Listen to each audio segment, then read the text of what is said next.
Olá pessoal, tudo bem com vocês? Eu espero que tenham tido uma boa Páscoa, um bom feriado. Independente das suas crenças, a Páscoa é um acontecimento praticamente mundial. Aqui também foi feriado, nós fomos visitar os parentes, com as crianças, os netos, teve a tradicional busca dos ovinhos no jardim. Aqui usa-se muito ovo cozido. Não tem essa história de ovo de Páscoa de $100, $200, sei lá como é no Brasil. Não, é um ovinho desse tamanho que as crianças põem dentro da cestinha, uns ovinhos de chocolate pequenininhos. Bem, o que pega mais que se espalham são ovos cozidos coloridos, azul, vermelho, amarelo, rosa, são espalhados pelos jardins. E essa tradição aqui na Europa, pelo menos aqui na Holanda, é forte, e depois tem os adultos também. Esconde para as crianças e os adultos também vão caçar os seus ovos cozidos. Depois todo mundo come na mesa. E assim festejamos. Como eu disse, dentro de cada um da sua doutrina religiosa, festejando o renascimento, a ressurreição de Cristo, a paixão, ou seja lá, o budista, espírita, todos irmanados, todos de mão dadas. Né? Então é isso, vamos começar. A temperatura aqui está maravilhosa, 10 graus, eu já estou de roupa de primavera, mas uma chuvinha fina, um céu cinza, não deixa a gente relaxar muito. Enfim, vamos começar o nosso vídeo sobre os híbridos, múmias e os imortais.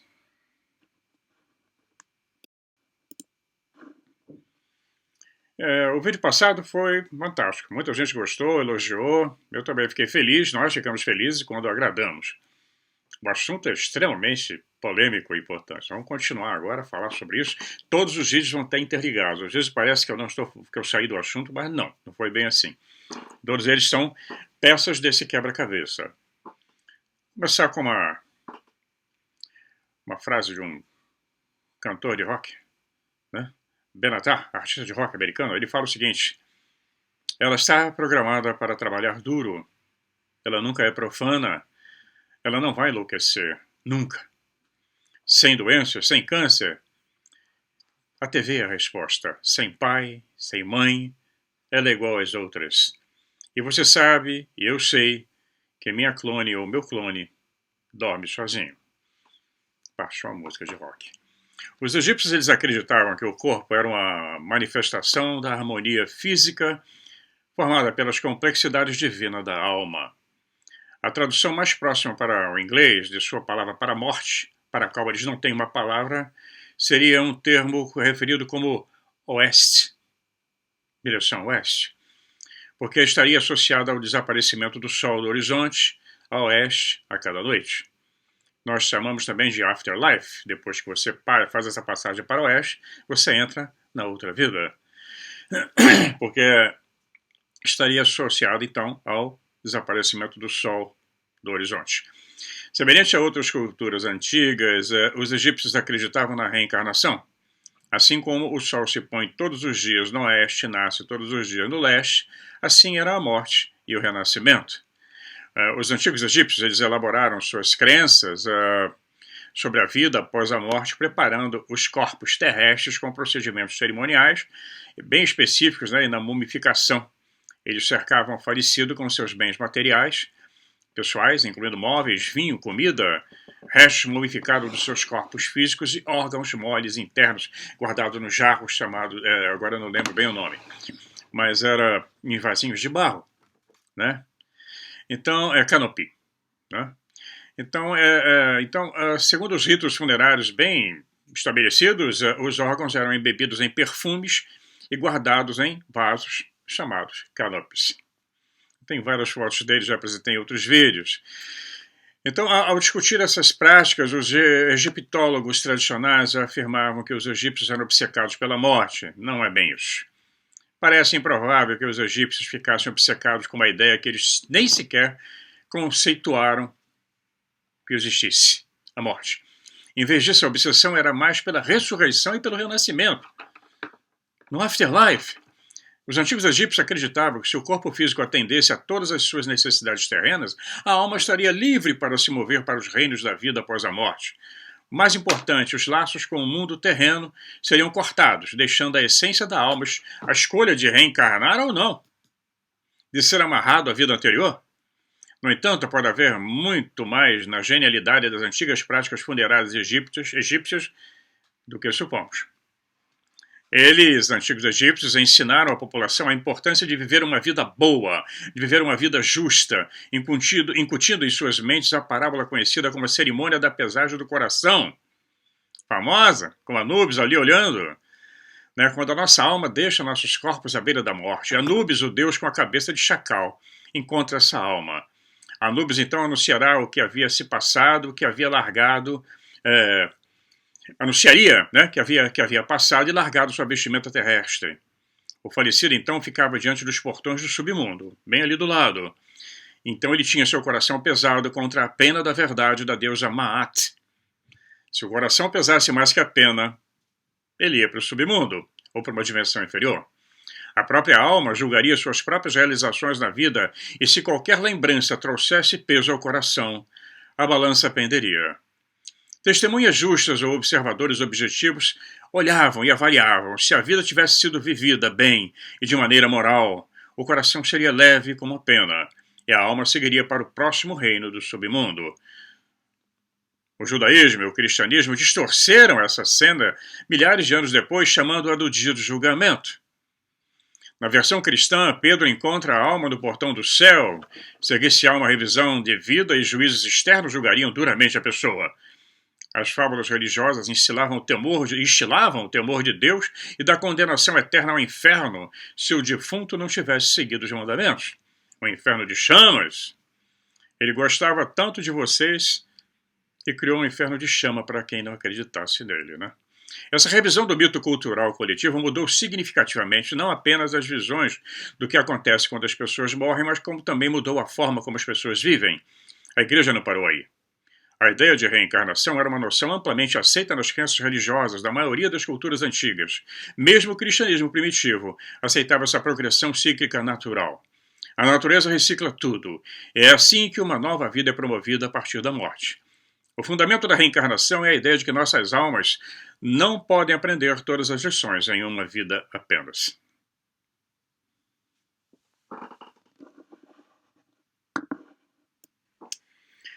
Pois é, mas, dramaticamente, no ano 325, após o Concílio de Nicéia, a reencarnação foi proibida depois que Constantino declarou o cristianismo religião oficial do Império Romano.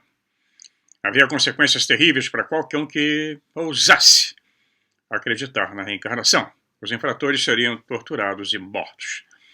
Com o tempo, todas as coisas egípcias foram invadidas, roubadas, corroídas, destruídas, removidas, traduzidas incorretamente e eventualmente esquecidas por estudiosos cristãos posteriores e toda uma leva de acadêmicos que não conseguem datar a história egípcia com fidelidade, deturpam tudo, fazem um revisionismo histórico. Revisionismo histórico é isso que estão fazendo no Brasil, né? Tiraram a medalha da princesa Isabel. Não vai parar por aí. Eles enlouqueceram. Mas tudo isso faz parte do plano. Quem viver, verá. Não é? Bom, o concílio de Nicéia decidiu quais os livros seriam incluídos e excluídos da Bíblia. Foram vários concílios, não foi só o concílio de Nicéia. Não vou aqui especificar cada um deles. Mas foi a partir de Nicéia, em 325. E sob ameaça de punição com a morte, algumas almas corajosas resgataram pergaminhos em potes de barro e os esconderam em cavernas. Lá em 1945, alguns desses pergaminhos foram encontrados em uma pequena vila do Egito, perto do templo de Dendera, sempre ali, Nag Hammadi. Assim como em 47, os manuscritos do Mar Morto. Embora todos esses textos sagrados guardassem uma infinidade de segredos, eles eram fragmentos danificados que foram traduzidos por fanáticos, destruídos por fanáticos cristãos na época, dentro do Egito. Foi o que eu sempre comento, no Egito o cristianismo cresceu muito. Não foi em Israel. Foi no Egito. Foi onde hoje é a Síria. Foi onde hoje é o Iraque. Foi onde hoje é a Turquia. Então eles foram mantidos fora da vista do público por décadas, por séculos. Então hoje novas revelações estão sendo feitas à medida que esses pergaminhos são interpretados em um contexto maior, sem o dogma da doutrina da igreja ou ameaça de morte, que era o pior. mantendo os segredos longe da luz do dia. E uma dessas descobertas foi que os primeiros cristãos acreditavam na mumificação. A Torá observa que a família de José foi mumificada e recebeu uma grande celebração funerária, e que José morreu com a idade de 110 anos. Ele foi embalsamado, colocado em um caixão no Egito. Em outras palavras, a prática da mumificação foi difundida antes que os cristãos a aniquilassem. O rigor com que a prática foi demonizada, ridicularizada e obliterada leva a uma série de questões, né? Por exemplo, de onde surgiu a crença na preservação do corpo? É bem ver que agora, há pouco tempo, descobriram mais dezenas de múmias no Egito. É uma coisa impressionante. Eles saem abrindo aquilo adoidado, não estão nem aí, não respeitam porcaria nenhuma. Faz a coisa com câmeras de televisão. Eu fui assistir agora dezenas e dezenas de túmulos, profanação completa dos túmulos. E não tenham dúvida, porque antes deles já abrirem para o público, eles já olharam que tinha de interesse e já removeram. Eles não estão nem aí. Eles não estão nem aí. Eles são islâmicos. Bom, nossos avanços no campo da biologia e composição genética cresceu aos trancos e barrancos. E os cientistas agora reconhecem o valor da conservação de tecidos e preservação de órgãos, né? O DNA de uma múmia. Hoje você pode saber se fulano é filho de cicrano. De uma múmia. Né? Então, daí a importância da preservação dos tecidos, né? Os instrumentos avançados podem determinar a diferença entre os nossos DNA, hoje e o DNA dos egípcios há 3.500 anos atrás, oferecendo pistas para a nossa crescente compreensão da evolução e involução do DNA. Né? Mais uma vez, né, uma ou outra vez, nós interpretamos mal que os antigos egípcios deixaram para nós, né? Não interpretamos direito o recado que eles deixaram. Eles falaram, olha aí, estamos deixando um recado para vocês. Né? À medida que nós adquirimos maior conhecimento científico de biologia, de física, cosmologia, nós podemos reexaminar os artefatos egípcios. Né? A escrita hieróglifa, que nem toda foi traduzida, tem algumas coisas que eles não entendem, eles dizem que é simbolismo religioso. Né? Entender o que os antigos entendiam. Não fomos capazes de decifrar adequadamente os símbolos porque não havíamos atingido o nível de tecnologia necessário para isso. Hoje, com computação, com o nível dos computadores, você já consegue traduzir alguma coisa daquilo que era considerado uma misteriosa mensagem religiosa. Uma série de exemplos desse fenômeno nós podemos presumir com segurança que os egípcios dominavam os mistérios que ainda não consideramos. E quando nós estamos aí nessa encruzilhada de descoberta científica no campo da ciência das células-tronco, há um movimento para preservar o tecido corporal nosso. Recentemente, os cientistas aprenderam que podem preservar o maior número de células-tronco, né, criopreservando toda a placenta em combinação com o banco de sangue do cordão umbilical. Né? Se o recém-nascido ou seus parentes consanguíneos precisarem de células-tronco no futuro, elas podem ser geradas a partir do sangue do cordão umbilical. Os antigos egípcios entenderam isso. Entenderam. A prática dominante no Egito dinástico, né, já histórico, esse que nós conhecemos, baseava-se na tradição de que cada dinastia era uma imagem contínua de uma família extensa, e cada faraó sucessivo teve que se casar com a filha do faraó antes dele. Nos últimos 10 anos, a ciência obteve uma visão considerável do DNA mitocondrial, ou mtDNA, que parece ser o fator subjacente ao domínio dinástico do Egito. Embora o Egito dinástico fosse cada vez mais patriarcal, as práticas matriarcais e matrilineares do passado ainda eram presentes, eles dependiam disso. Quando a linhagem chegou ao fim, uma nova dinastia começou. Isso manteve o DNA mitocondrial intacto, transmitido pela linhagem da mãe, e garantiu a descendência matrilinear por meio do cromossoma X. A linhagem paterna carrega o cromossoma Y, que é inconsequente na ascendência matrilinear. Então existe uma diferença. Não adianta vir com essa história, não. De identitário, não. Tem uma diferença biológica. As mulheres é que carregam toda a nossa informação. Assim eles descobriram a Eva lá na África. Né? É o elemento mitocondrial feminino. Não é masculino. Faz o que quiser, pode espernear à vontade. Por exemplo, se nós fôssemos examinar o DNA mitocondrial de um círculo familiar composto por 5 indivíduos aparentados em um amigo, a primeira coisa que nós veríamos é que existe uma pessoa fora da linhagem. A seguir, veríamos que, como os anéis de uma árvore que aumentam por ano, um por ano, cada vez que você vê os anéis ali quando corta a árvore, é um por ano, as marcas do DNA mitocondrial podem mostrar o mais antigo e o mais jovem dos indivíduos relacionados. Se pudéssemos examinar as amostras de DNA mitocondrial de uma múmia egípcia, poderíamos apontar conclusivamente quem é parente de quem e quem está em linhagem diferente, quem é mais velho, quem é mais novo. Esse processo é essencial para traçar as linhagens através das múmias reais remanescentes do antigo Egito dinástico, durante os anos 1800 e 1900 a.C. Grandes esconderijos de múmias reais egípcias foram encontrados, desembrulhados, enviados para todo mundo. Alguns foram colocados de volta em sarcófagos diferentes daqueles que eles foram encontrados, já comentei sobre isso, e tinham pouca reverência pelos seres antigos que estavam roubando. Né? Como consequência, uma confusão enorme nas árvores genealógicas de quase todas as dinastias, sendo a do rei Tutancâmon, por exemplo, a mais notória, porque é uma confusão, ninguém sabe quem é quem. Misturaram tudo. No entanto, a egiptologia moderna carrega sua própria agenda, quando se trata do teste de DNA de tecido de múmias, com uma longa história de sabotagem, especialmente no caso do rei Tutancâmon. Tut, para os íntimos.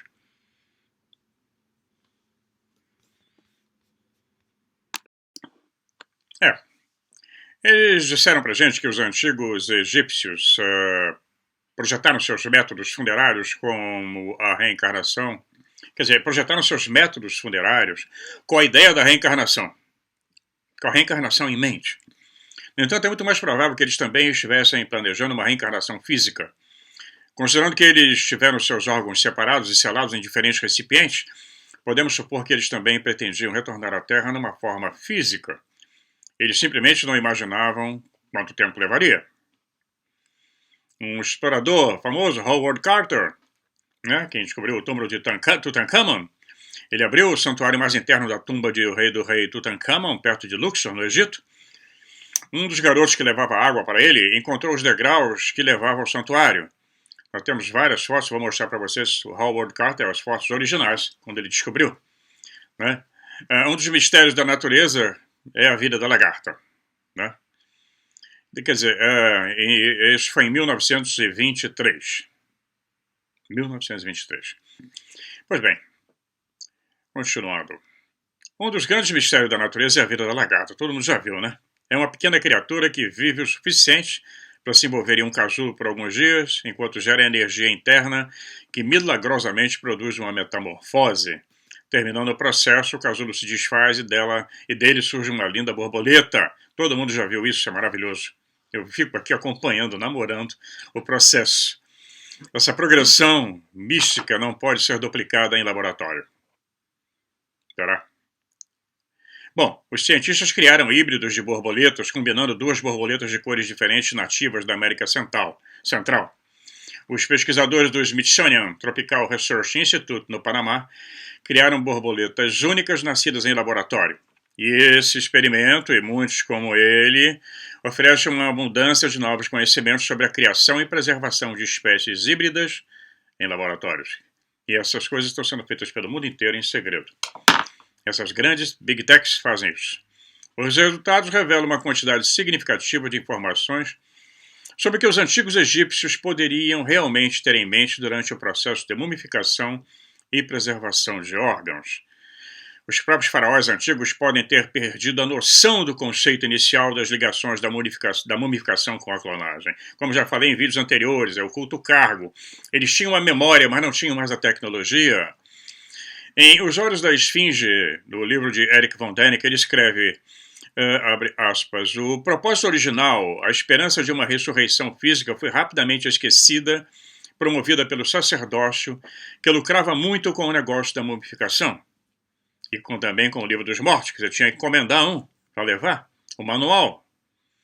A indústria resultante provou ser muito mais lucrativa do que o seu propósito inicial. Sempre essa corja trabalhando. Onde você coloca valor, onde você coloca dinheiro, o vil metal, o deus mamon, tudo degenera. Você compra vereador, deputado, senador e presidente. Com o avanço na pesquisa do DNA, agora é possível extrair os dados de células de múmias antigas. O DNA mumificado pode preservar por toda a eternidade a mensagem genética contida nas células. Com a preservação adequada desses elementos, um corpo mumificado, teoricamente, pode fornecer informações genéticas para gerações no futuro. Talvez os antigos egípcios estivessem contando histórias de procedimento que seus ancestrais distantes testemunharam milhares de anos antes. No entanto, parece claro que eles entendiam a preservação do tecido corporal e dos órgãos moles, bem como a ciência por trás da clonagem. Nas criptas do templo de Hathor, em Dendera, da deusa Hathor, belíssima deusa Hathor, maravilhosa, a mãe de todos os deuses, uma gracinha com aquela cara oriental. Pois bem, viajei. Existem afrescos de lâmpadas representando no alto das paredes, de frente e de trás. Mas o que esses dispositivos representam continua sendo um tópico de muito debate. A teoria mais popular é que esses tubos representam uma forma de iluminação, uma forma antiga de bateria conduzindo a eletricidade. Considerando que nenhuma fuligem foi encontrada perto das paredes adornadas com os hieróglifos, os cientistas sempre ficam perguntando qual foi a fonte de luz usada ao compor e esculpir os símbolos intricados e perfeitamente alinhados no templo de Dendera. Essas lâmpadas de Dendera são famosas. E no templo de Dendera, porque ele estava enterrado na areia, quando escavaram todos, agora estou mostrando a foto no final do vídeo, era onde a deusa Hathor descia com sua carruagem de Orion. Pois é. Muito bem. Pois é. Outra teoria sobre as lâmpadas é que elas representam uma incubadora ou um tubo de ensaio, que não é verdade. Que mostra claramente uma serpente se movendo através da lâmpada. Acontece que para os antigos egípcios o símbolo da serpente sempre significou energia. Quando eles queriam falar de alguma coisa energética. Aí na lâmpada, você pode ver no desenho que eu estou mostrando a vocês, é um filamento de uma lâmpada. Com o bocal, o fio de alta tensão, os isoladores, né, o pilar de Jed. Eu estou mostrando também no final do vídeo o pilar de Jed, um isolador real. Ele era usado como isolador. Tudo ligado à energia. Eles tinham essa lembrança, mas não sabiam mais. Depois da grande catástrofe que nós falamos no vídeo anterior, foi um recomeço em cima de pedaços, de escombros. Como a nossa civilização nasceu em cima de escombros de uma outra. Pegamos o resto. E ninguém está prestando atenção nisso. Os caras vieram e falaram, pô, presta atenção. E eles estão apagando tudo de novo agora, com esse revisionismo imbecil, feito por um movimento da pior espécie. Isso que está acontecendo no nosso planeta. Identitarismo. Vai destruir tudo pela frente. Já está destruindo.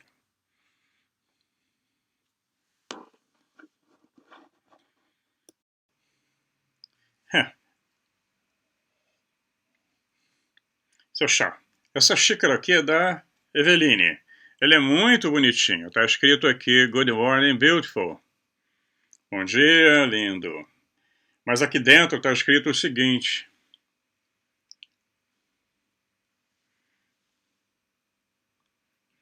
Está em inglês.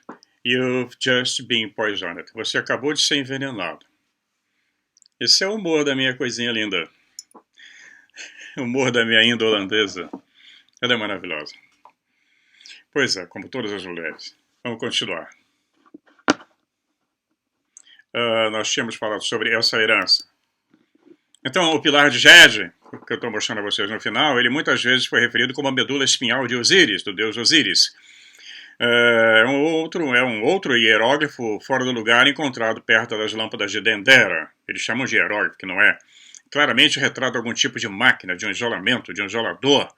Ele pode ser visto cobrindo uma parede inteira, sendo sustentado por homens com quase a metade do tamanho do equipamento. Né? Outros glifos e símbolos estranhos podem ser encontrados acompanhando o pilar de Jed. E toda a cena pode estar nos comunicando os segredos da clonagem do DNA, porque outro motivo teriam os egípcios, né, de se dar esse trabalho de mumificação se nunca esperassem que o DNA preservado tivesse uma função qualquer em um futuro distante. Essa é uma possibilidade que um estudioso do Egito, E.A. Wallace Budge, ele argumenta.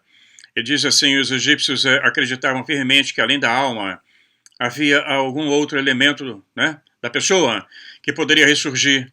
A preservação do corpo corruptível também estava de alguma forma ligada à vida do mundo vindouro, e a sua preservação era necessária para garantir a vida eterna. Caso contrário, as orações recitadas para esse fim teriam sido inúteis, e o costume honrado pelo tempo de mumificar os mortos não teria sentido algum. Acontece que os humanos não foram os únicos seres que os egípcios mumificaram.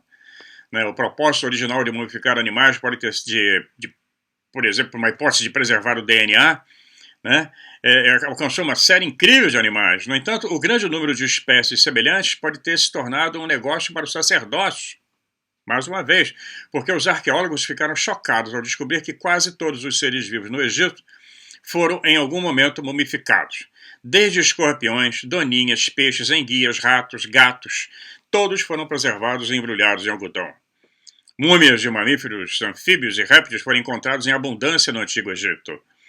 Em escavações arqueológicas realizadas desde a década de 20, estima-se que mais de 4 milhões de jarros cheios de pássaros ibis foram mumificados, 200 mil crocodilos foram descobertos perto de Fayum, no oásis de Fayum.